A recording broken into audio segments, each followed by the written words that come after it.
Well, good morning. Just got the telehandler fired up. Let that warm up for a second. Got to fire up this tractor, make one bag today. And then hopefully I'm moving on from the bag making. I'm gonna go down and get my air drill cart and bring it up. Start putting the pieces back on it that we take apart every fall. But first things first, I was gonna take a walk out here.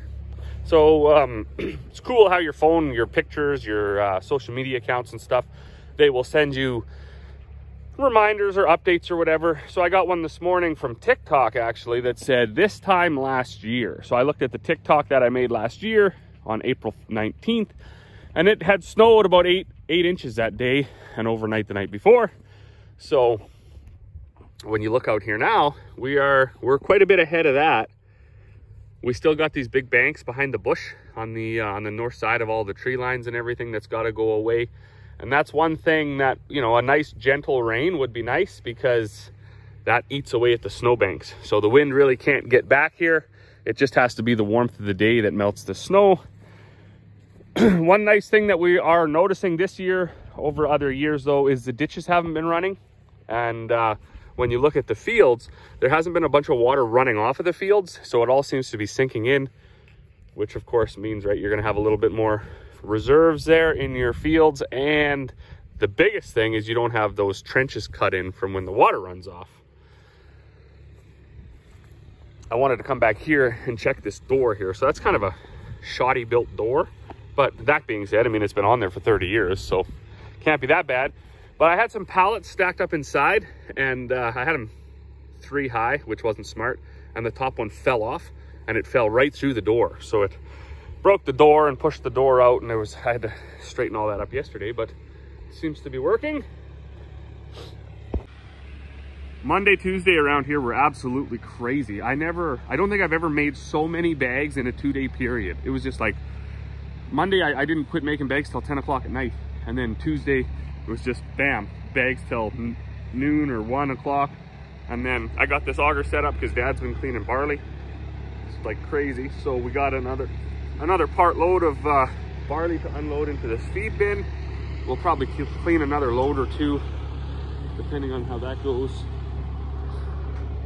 Of course, with making bags all day Monday and Tuesday, there was nothing to nothing to film. I just sat in that telehandler and made feed. The other thing I did though, once I finished that feed yesterday, was I tidied up the old feed shed. So we got all of our 50-pound bags organized that we make.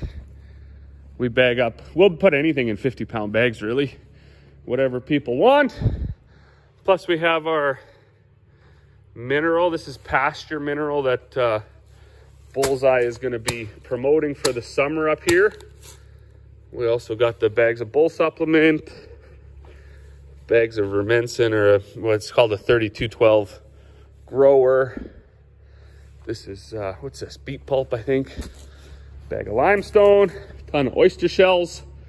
I moved my pallets away from the door. So those back there are just, they're pallets of bags, basically is what they are, new bags. So they're not as heavy, but I stacked them 3 high to save space. And then it fell through the door. So that was a losing situation for me.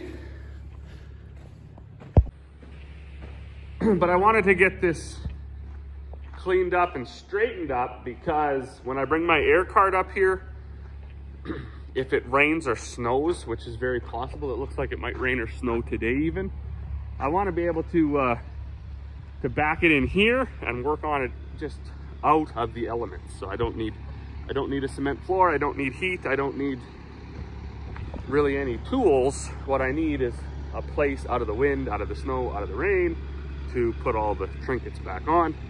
And yeah, it'll fit in there now. So I'm gonna get stuff fired up. I had 1 bag to make, and then hopefully we get the time to go get that air tank today. Well, I've just thrown in some supplies into old Leon, the loader tractor here. Hopefully I'm gonna run down and get my air cart. I did get these 2 bags that I had to make made.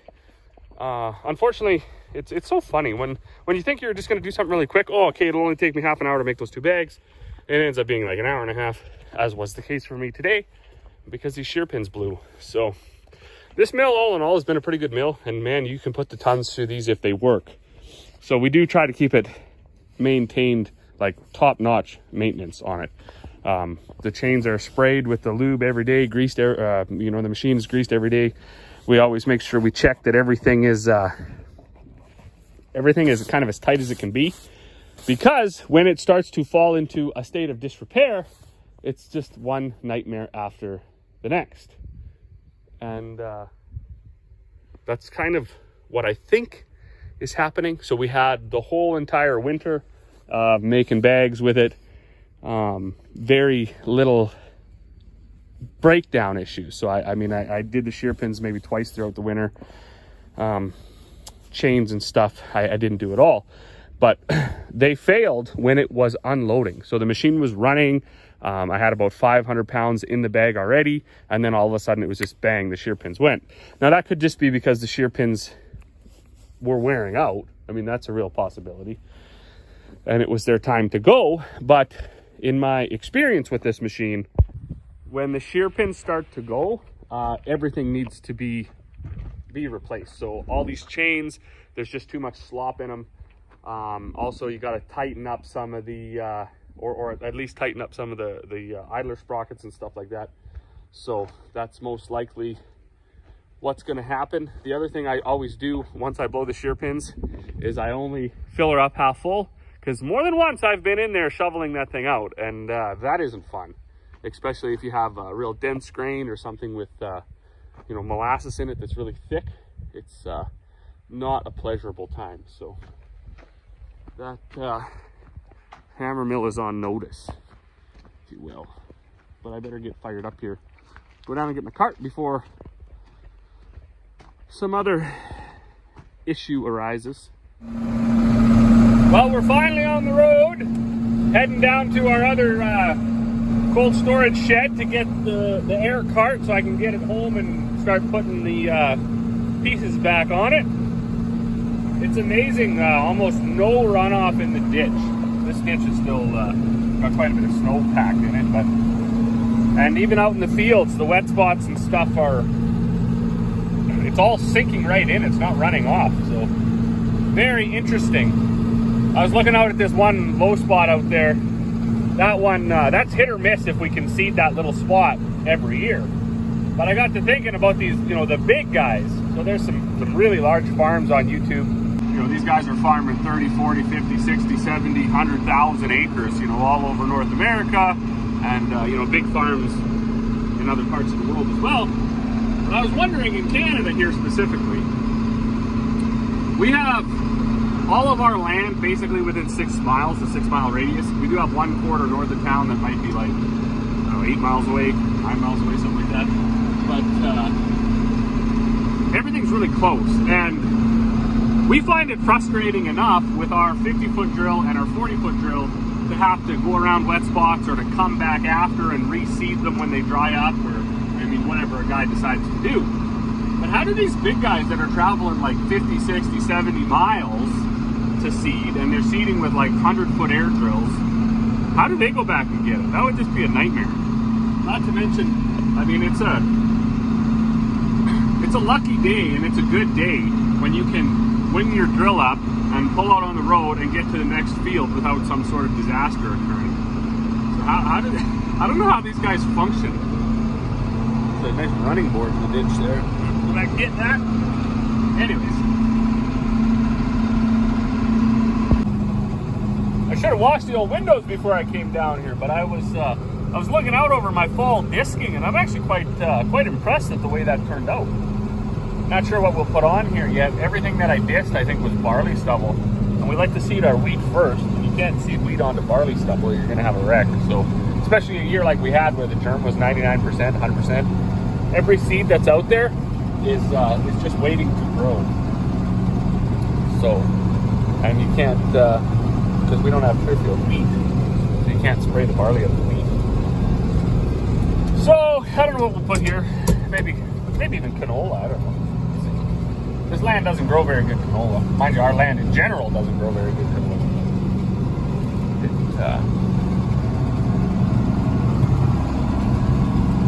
looks pretty good. We catch a lot of flack for like for working the ground as much as we do. That's not that's not acceptable in new age farming. But I mean, you do you, right? If it doesn't work for you, that's fine. You know, we disced 3 fields last fall. We didn't disc them all. We find, I mean, some of our land, it dries out quicker. You know, we can get through the low spots and stuff like that instead of going around everything. So, what's happening here?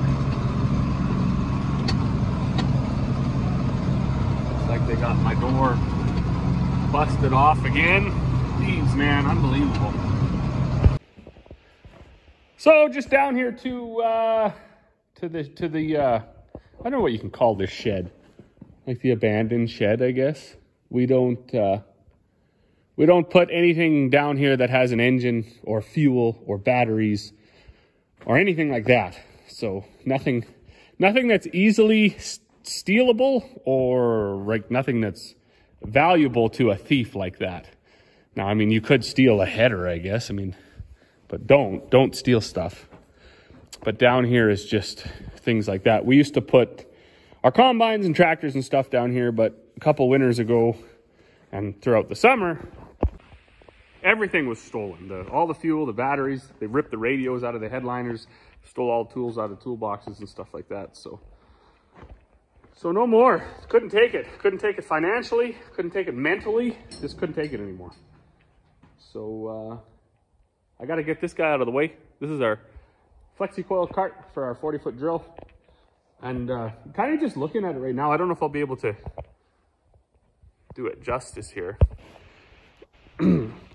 I realize that everybody cleans and maintains their equipment to some degree, but if you want to elevate your grain handling, fertilizer handling, be it seeding or whatever equipment, rust check. That's what you need to get.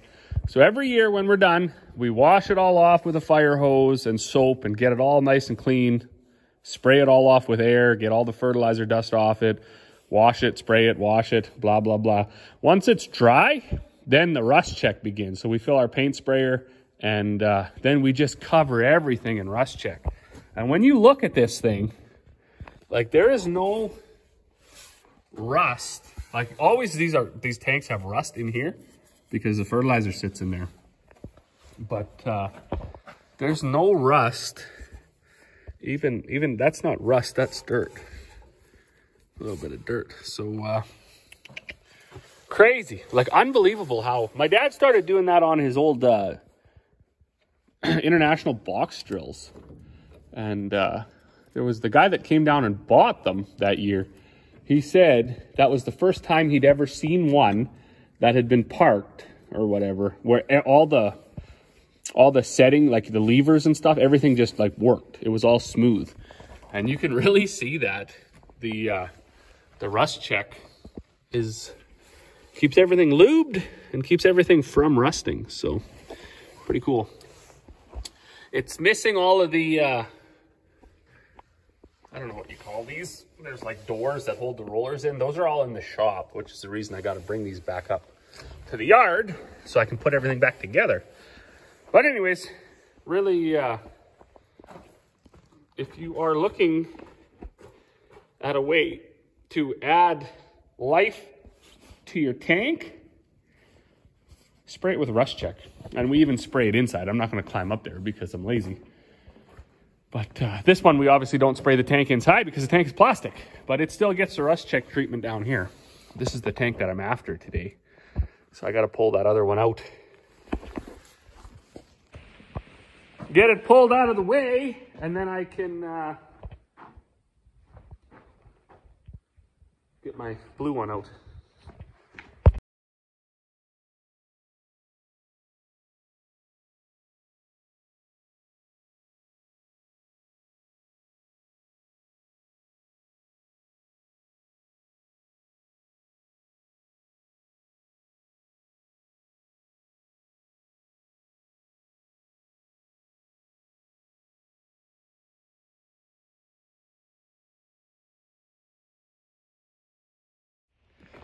Well, I made it home with the cart, and well, it doesn't need much because they're, you know, they're fairly low acred when they come from farms our size, which is where this came from. It came from about a, you know, about a 2,000 acre farm.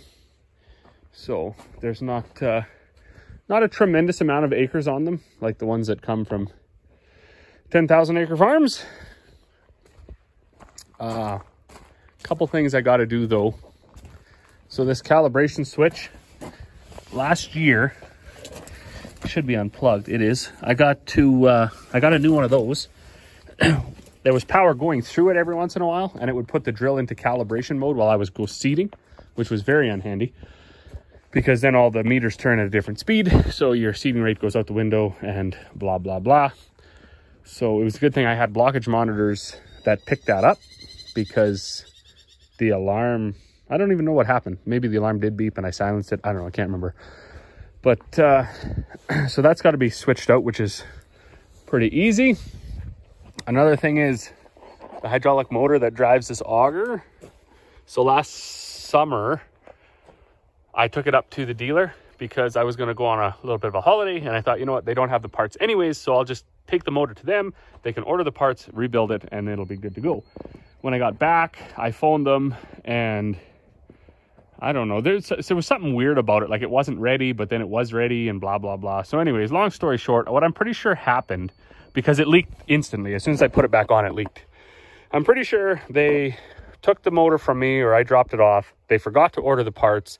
And then when I phoned like 2.5, 3 weeks later, they said, oh yeah, no, it's done. And they didn't even fix it, because when we took it apart and rebuilt it after last fall, I think it was the first time it had ever been apart. So I got to put that back on. It is in the shop. We did rebuild it over the like late into the fall once we were done seeding with it. And then I got to find some rubber grommets and things that go in various spots that I took off. And these rollers got to get put in, and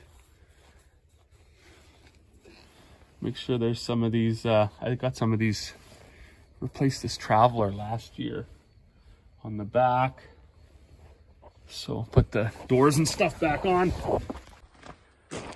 So not a bunch of like fixing to do, but just, you know, put it back together, put all the pieces back on it, put some of the, some new parts on, and should be ready to go. I got my shed over there all cleaned out, so if it starts to rain or snow, I'll just back in and over there. Well, good afternoon. I forgot that we have to meet with the accountant this afternoon, so 20 minutes here before the accountant gets here. And so I'm gonna grab some tools and try to change over those switches and stuff. And then, yeah, see how it goes. So we'll leave it here for today. As always, thanks for watching. We will see you all on the next one.